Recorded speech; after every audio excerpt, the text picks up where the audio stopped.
Salam, chers frères et sœurs musulmans, et salutations pleines de paix à nos amis chrétiens présents parmi nous aujourd'hui. Je me nomme Ryan Abdallah. C'est un honneur pour moi d'être ici aux côtés du docteur Zakir Naik, que je respecte pour son engagement dans le dialogue et la transmission du savoir. Nous vivons une époque troublée où les tensions internationales font naître inquiétudes et interrogations. Aujourd'hui, mon cher docteur Zakir Naik, la question est la suivante. Pourquoi aujourd'hui certains disent que l'Iran est proche d'une victoire stratégique, qu'Israël est resté sous pression et que Donald Trump hésite face aux décisions cruciales? Les tensions entre l'Iran, Israël et les États-Unis sont-elles le signe d'un plan divin? Allah protège-t-il certaines nations contre leurs ennemis? Salam, mon frère Ryan, et que la paix soit également sur nos amis chrétiens.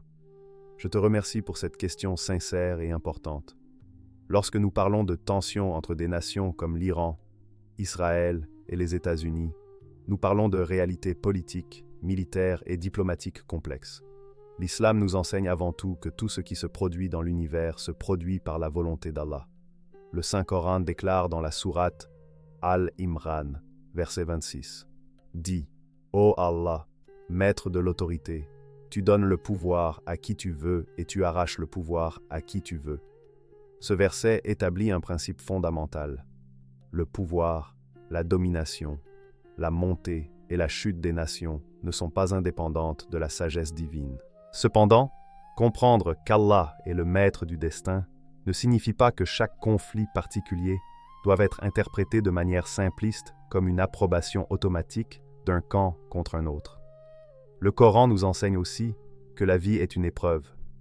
Dans la sourate Al-Baqarah, verset 155, Allah dit qu'il éprouvera les croyants par la peur, la faim et la perte de biens et de vie. Les tensions géopolitiques peuvent donc être vues comme des épreuves collectives, épreuves pour les peuples, épreuves pour les dirigeants, épreuves pour l'humanité entière afin de voir qui agit avec justice et qui sombre dans l'oppression. Quant à la question de savoir si ces tensions sont le signe d'un plan divin spécifique, il faut être prudent. Oui, il existe un plan divin au sens où rien n'échappe à la science et à la volonté d'Allah.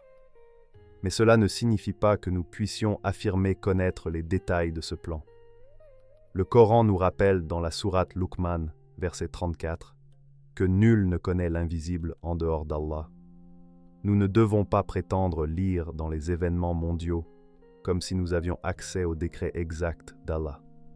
Nous pouvons en tirer des leçons morales et spirituelles, mais nous devons éviter l'arrogance interprétative. Concernant la protection divine, le Coran montre qu'Allah peut protéger une communauté lorsqu'elle s'attache à la justice et à la foi. Dans la sourate Al-Hajj, verset 40, Allah dit « Allah soutient certainement ceux qui soutiennent sa cause. » Cela signifie que le soutien divin est lié à l'engagement dans la droiture, la justice et la foi sincère. Mais cela ne s'applique pas à une nation en tant qu'entité géographique ou ethnique de manière automatique. L'islam ne sanctifie pas un État en raison de son nom. Il sanctifie la justice, la moralité et l'obéissance à Allah. Lorsque nous observons les tensions impliquant l'Iran, Israël et les États-Unis, il faut également rappeler que l'islam enseigne la responsabilité individuelle et collective. Si une nation pratique l'injustice, elle s'expose aux conséquences. Allah dit dans la sourate Ar-Rum, verset 41, « La corruption est apparue sur terre et sur mer à cause de ce que les mains des hommes ont accompli. » Ainsi, les crises géopolitiques peuvent être le résultat direct des injustices humaines, des ambitions politiques, des rivalités économiques et des erreurs stratégiques. À nos amis chrétiens présents, je souhaite souligner un point de convergence. Dans la Bible également, Dieu est présenté comme le souverain de l'histoire. Dans le livre de Daniel, il est dit que Dieu change les temps et les circonstances, qu'il renverse les rois et établit les rois. Ainsi, la croyance en une souveraineté divine sur les nations est partagée par nos deux traditions. Cela peut servir de pont entre nous, reconnaître que la puissance humaine est limitée et que l'arrogance des dirigeants peut être brisée par la volonté divine. Mais permettez-moi d'insister sur une autre dimension. Le Coran exhorte à la justice même envers ceux avec qui nous avons un différend. Dans la sourate Al-Maïda, verset 8, Allah dit « Que la haine pour un peuple ne vous incite pas à être injuste. Soyez juste, cela est plus proche de la piété. Ainsi, même dans un contexte de rivalité internationale, l'islam exige l'équité. Cela nous protège de la simplification excessive, où un camp serait entièrement bon et l'autre entièrement mauvais. Chaque société comporte des croyants sincères, des gens de paix, des innocents. Allah protège-t-il certaines nations? Oui, il protège ceux qui se réfugient en lui. Mais la protection peut prendre différentes formes. Elle peut être militaire, mais elle peut aussi être spirituelle. Une nation peut subir des pertes matérielles tout en gagnant en conscience morale. L'histoire islamique montre que les premières générations musulmanes ont traversé des périodes de faiblesse apparente avant de connaître des victoires. Cela ne signifiait pas qu'Allah les avait abandonnés. Cela faisait partie du processus éducatif divin. En parlant du Moyen-Orient, certains voient dans ces tensions des signes précurseurs d'événements eschatologiques. L'islam parle effectivement de la fin des temps, mais nous devons éviter la spéculation sensationnaliste. Le prophète Muhammad, paix et bénédiction sur lui, nous a enseigné que lorsque l'heure viendra, même si l'un d'entre vous tient une plante en main et peut la planter avant qu'elle ne survienne, qu'il la plante. Cela signifie que notre devoir est d'agir avec responsabilité dans le présent, non de fuir dans des interprétations alarmistes. Si l'Iran semble résister à des pressions, si Israël traverse des moments difficiles, si les États-Unis hésitent dans leurs décisions, cela relève de calculs politiques et de stratégies humaines. Mais en dernière analyse, tout pouvoir est fragile devant Allah. Aucune superpuissance n'est éternelle. Le Coran rappelle que des civilisations plus puissantes ont disparu lorsqu'elles ont sombré dans l'injustice. Cette leçon s'adresse à tous, sans exception. À nos frères chrétiens, je dirais, l'islam ne prêche pas la haine d'un peuple. Il distingue entre une critique politique et le respect des personnes.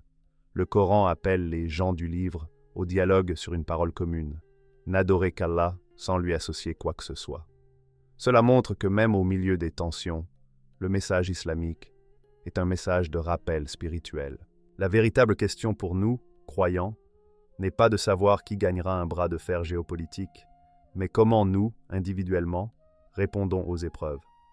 Sommes-nous plus enclins à prier, à rechercher la justice, à corriger nos propres injustices? Si chaque nation se réformait moralement, beaucoup de conflits perdraient leur intensité. Il est important aussi de rappeler le hadith authentique dans lequel le prophète a dit que la communauté est comparable à un seul corps. Si une partie souffre, tout le corps ressent la douleur. Cela nous enseigne l'empathie envers toutes les victimes des conflits, quelle que soit leur nationalité ou leur religion. Nous devons prier pour la paix, pour la justice et pour la protection des innocents. En conclusion, mon frère Ryan, les tensions entre l'Iran, Israël et les États-Unis s'inscrivent dans la volonté globale d'Allah, mais cela ne signifie pas que nous puissions en décoder les détails cachés. Oui, Allah protège ceux qui se tournent vers lui avec sincérité, mais la protection est liée à la justice et à la foi, non à un simple drapeau. L'histoire est un miroir dans lequel Allah nous montre les conséquences de nos actions. Profitons-en pour revenir à lui, pour purifier nos intentions et pour promouvoir un dialogue respectueux entre l'islam et le christianisme. Et à vous tous qui nous écoutez, si vous avez trouvé cette réflexion bénéfique, je vous invite à soutenir ce travail de dialogue et de compréhension.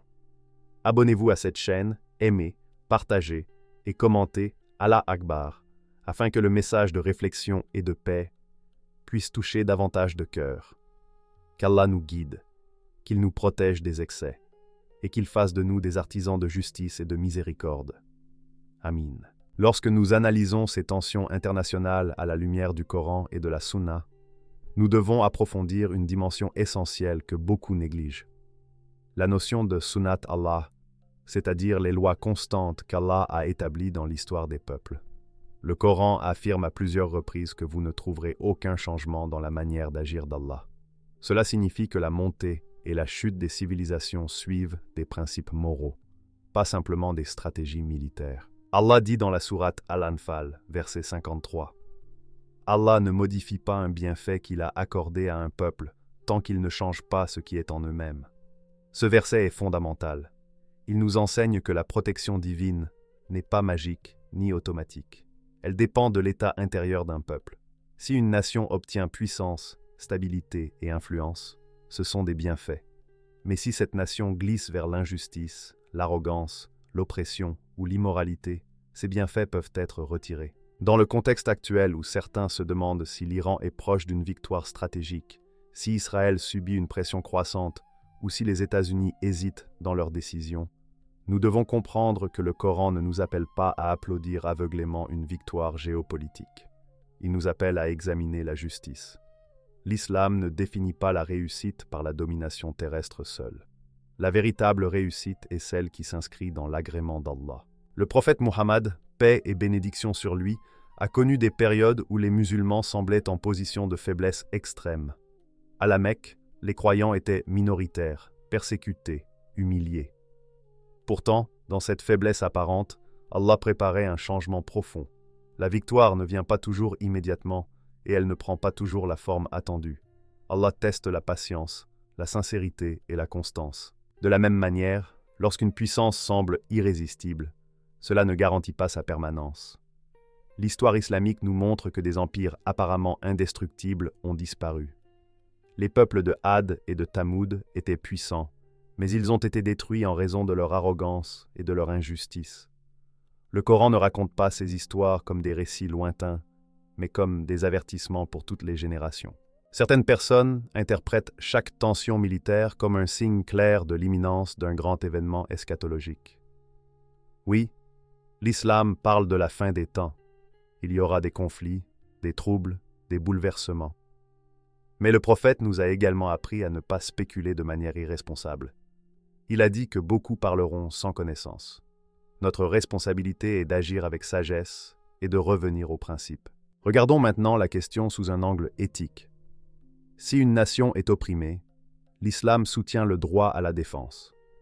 Allah dit dans la sourate Al-Hajj, verset 39, que la permission de combattre est donnée à ceux qui sont attaqués parce qu'ils ont subi l'injustice. Mais cette permission est encadrée. Elle ne doit pas dépasser les limites. La transgression est condamnée. Ainsi, lorsqu'on parle de protection divine, il ne suffit pas de revendiquer l'étiquette musulmane ou chrétienne. Ce qui compte, c'est la justice réelle, la protection des innocents, la sincérité de l'intention. Une nation qui invoque le nom de Dieu, tout en commettant l'injustice, ne peut prétendre à une protection garantie. Le Coran souligne également une réalité troublante. Parfois, Allah accorde du répit aux injustes. Dans la sourate Al-Imran, verset 178, Allah dit que ceux qui ne croient pas ne doivent pas penser que le délai qu'on leur accorde est un bien pour eux. En réalité, c'est une augmentation de péché. Cela signifie que la prospérité temporaire d'une puissance ne prouve pas son approbation divine. Lorsque certains observent les hésitations des grandes puissances occidentales et s'interrogent sur leur avenir, il faut éviter les conclusions hâtives. L'islam nous enseigne l'équilibre. Il est possible qu'une nation perde son influence à cause d'erreurs stratégiques humaines, sans que nous puissions affirmer que cela constitue un châtiment direct identifié. L'humilité est nécessaire dans l'analyse. Il est également important de rappeler que l'islam ne prône pas une mentalité tribale. Le prophète a dit que celui qui appelle au tribalisme aveugle n'est pas des nôtres. Nous ne défendons pas une nation uniquement parce qu'elle partage notre identité religieuse. Nous défendons la justice. À nos amis chrétiens ici présents, sachez que le Coran reconnaît que parmi les gens du livre, il y a des personnes droites, humbles et proches de Dieu. Dans la sourate Al-Maïda, verset 82, Allah mentionne que les plus proches en affection des croyants sont ceux qui disent « Nous sommes chrétiens » en raison de leur humilité. Cela montre que le dialogue sincère est possible même en période de tension mondiale. Les conflits géopolitiques ne devraient pas diviser les croyants ordinaires. Ce sont souvent les décisions des gouvernements qui génèrent ces crises, tandis que les peuples aspirent à la paix, à la stabilité, à la prospérité pour leur famille. Il ne faut jamais confondre une politique d'État avec la valeur morale de chaque individu. Revenons à la question centrale. Allah protège-t-il certaines nations contre leurs ennemis? Oui, mais la protection divine est conditionnée par la droiture. Regardez l'exemple des premiers musulmans lors de la bataille de Badr. Ils étaient peu nombreux, mal équipés, humainement désavantagés. Mais leur sincérité et leur dépendance totale envers Allah ont entraîné une victoire inattendue. Cependant, à Uhud, lorsque certains ont désobéi, les conséquences ont été douloureuses. Cela montre que la protection divine n'est pas un chèque en blanc. Appliquons ce principe aujourd'hui. Si une nation musulmane souhaite la protection d'Allah, elle doit incarner la justice, combattre la corruption, défendre les opprimés et s'éloigner de l'injustice interne. Il en est de même pour toute nation qui prétend défendre des valeurs religieuses. Il existe également une autre dimension. Parfois, Allah laisse un conflit se prolonger pour révéler les vérités cachées. Les alliances changent, les intentions profondes apparaissent, les hypocrisies sont exposées. Dans ces contextes, les crises deviennent des révélateurs moraux. Les tensions actuelles peuvent aussi être un rappel de la fragilité du système mondial, construit uniquement sur des intérêts matériels. Lorsque les décisions sont motivées par l'économie, l'orgueil national ou la compétition stratégique, sans considération pour l'éthique, cela crée un déséquilibre. L'islam propose une alternative, un modèle fondé sur la responsabilité devant Dieu. Je veux également souligner un point capital. La victoire dans l'islam ne se limite pas au champ de bataille. Parfois, la plus grande victoire est la réforme intérieure. Si un peuple se rapproche d'Allah, améliore son caractère, développe la justice sociale, réduit l'oppression interne, alors même s'il traverse des difficultés extérieures, il est en réalité sur la voie du succès. Les grandes puissances de l'histoire ont souvent cru que leur domination technologique ou militaire assurait leur invincibilité. Mais le Coran nous rappelle que toute puissance humaine est relative. L'homme oublie qu'il est faible par nature.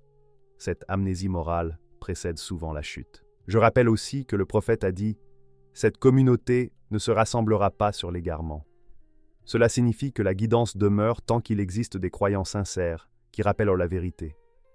Même dans les périodes de désordre mondial, Allah suscite des voies de sagesse. Ainsi, face aux tensions entre l'Iran, Israël et les États-Unis, le croyant ne doit ni sombrer dans le fatalisme, ni adopter une lecture simpliste. Il doit analyser à travers le prisme de la justice, de la responsabilité et de la réforme personnelle. Et permettez-moi d'ajouter une réflexion essentielle. Le Coran nous enseigne que la paix est préférable dès que l'ennemi incline vers la paix. Cela est mentionné dans la sourate Al-Anfal, verset 61. La guerre n'est pas un objectif en soi, elle est un dernier recours. Toute initiative sincère vers la désescalade est conforme aux principes islamiques. Les croyants doivent également prier pour que les dirigeants prennent des décisions sages. Le prophète priait même pour la guidance de ceux qui lui étaient hostiles.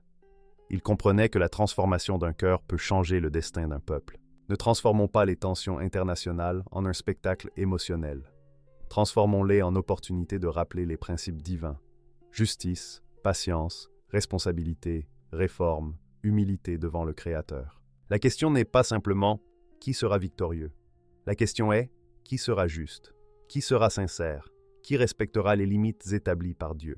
Et c'est à travers cette grille d'analyse que nous devons continuer à observer les événements mondiaux, en gardant toujours en tête que notre devoir principal n'est pas de spéculer sur la géopolitique, mais d'améliorer notre relation avec Allah, de purifier nos intentions et de contribuer chacun à notre niveau à un monde plus équitable. Cher Dr Zakir Naik, je vous remercie sincèrement pour la clarté, la profondeur et l'équilibre de vos réponses. Vous avez su replacer ces tensions internationales dans une perspective spirituelle qui nous pousse à la réflexion plutôt qu'à la réaction émotionnelle.